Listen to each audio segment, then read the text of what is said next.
Alright, it's almost dark, but I'm going to try to do a test of the return to home. Evidently, whenever the Hubsan gets out there and loses video signal, just because it loses video signal, you still might have signal with your control, but you can't tell that because your video feed's gone. The Hubsan will just sit there.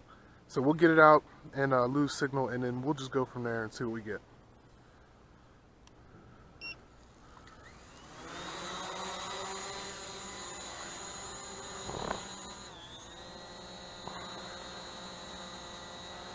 Alright, the wind's coming from that direction, so we'll fly out into the wind.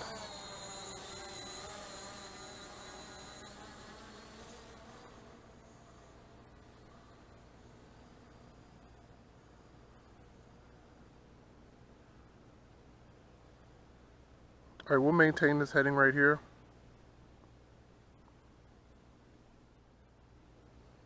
And we'll take it up to 400.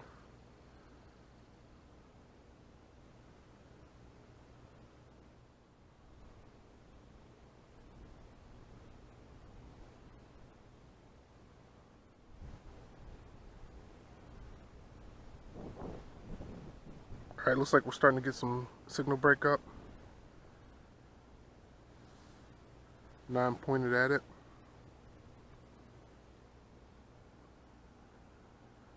$2,800 feet. Okay, we'll probably lose signal here in a second.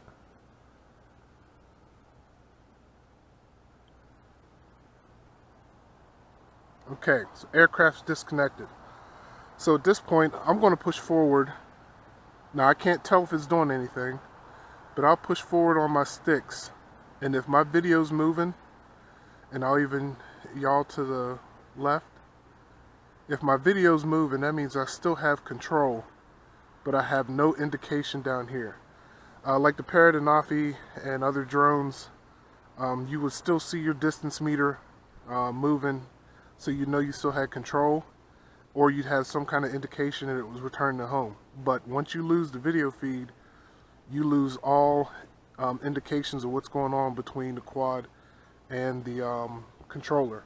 So, okay, so it looked like it started to return home, and it came back in to GPS hold. So whenever it regains connection, it goes into GPS hold.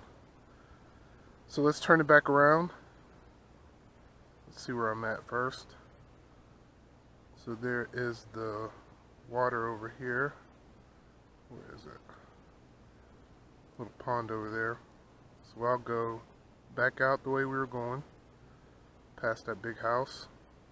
And we'll try it one more time.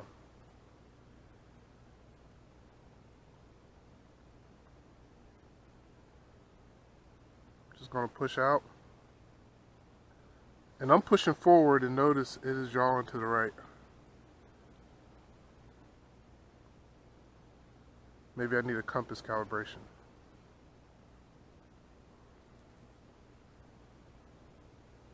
Signal breakup. And I should be losing it. Lost it. Aircraft disconnected. Seems to be reconnecting, disconnecting and reconnecting. The relay up there, the video feed shows had a bar on there, now it has nothing. Now it's completely disconnected. So I'll leave it here for a second and see what it does. Again, I'll try turning to the left and to the right, and we'll see if this changes anything on my video.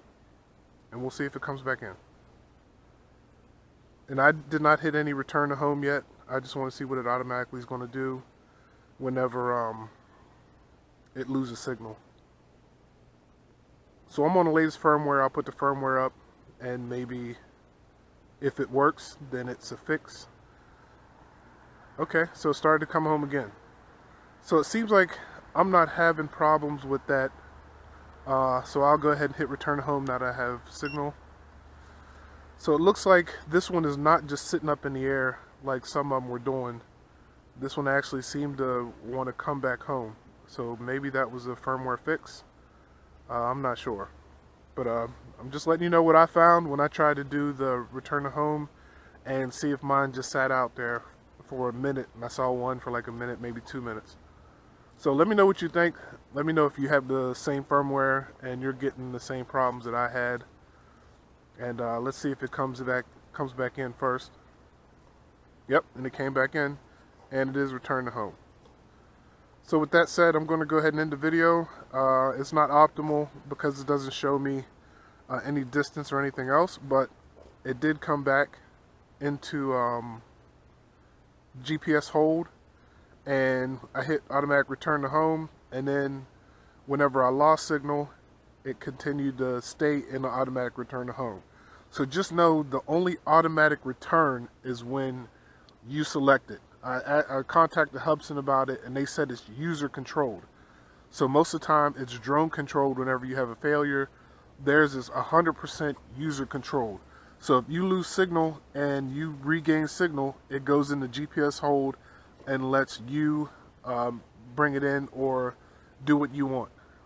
But if you hit automatic return, that overrides anything, and it will return to home no matter what, unless you hit this button here and turn it off. Alright, that's it. I hope this has been informative. I'm going to do a couple more tests with the Zino. You see I had it over 3,000 feet this time. I have some parabolic dishes I'm going to put on it and do a range test with it. And I'll let you know what I think of the new firmware, and that'll be in the next video. Alright, until then, thanks for watching, and please like and subscribe, and we'll see you next time.